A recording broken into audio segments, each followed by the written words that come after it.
L'autre soir, en parlant cette jeune fille, d'un rien, du chiffon blanc que brodait son aiguille, du ruban que parmi ses nattes elle avait,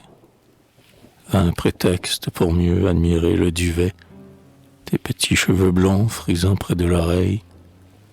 et cette ombre, reflet d'une rose pareille,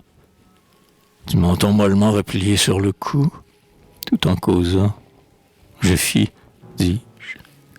ce rêve fou, que rien n'était charmant comme une demi-teinte, que cet enfant avait la timidité sainte, des longs cils d'or voilant les chastes regards bleus, et des gestes d'hermine effrayés et frileux. Et déjà ma pensée absorbante et jalouse,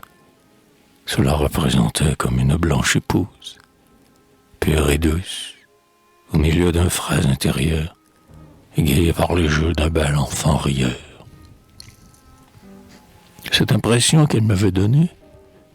dura le lendemain toute la matinée, si bien que j'espérais presque un amour naissant. Le bon rêve. J'étais comme un convalescent, faible encore et fiévreux,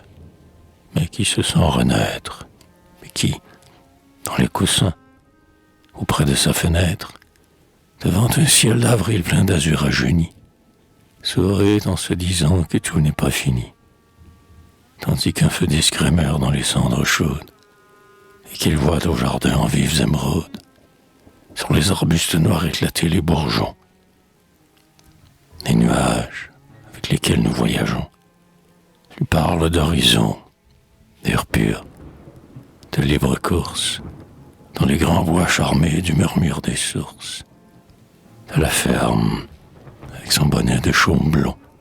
croulante sous l'assaut fantasque des houblons,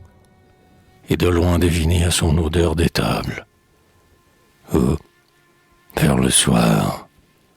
dans la salle basse, on s'attable, et, tout en caressant son menton amaigri, heureux, tendre, oubliant déjà son mal guéri, qui lui fut un miroir des amitiés fidèles, il songe au tout prochain retour des hirondelles.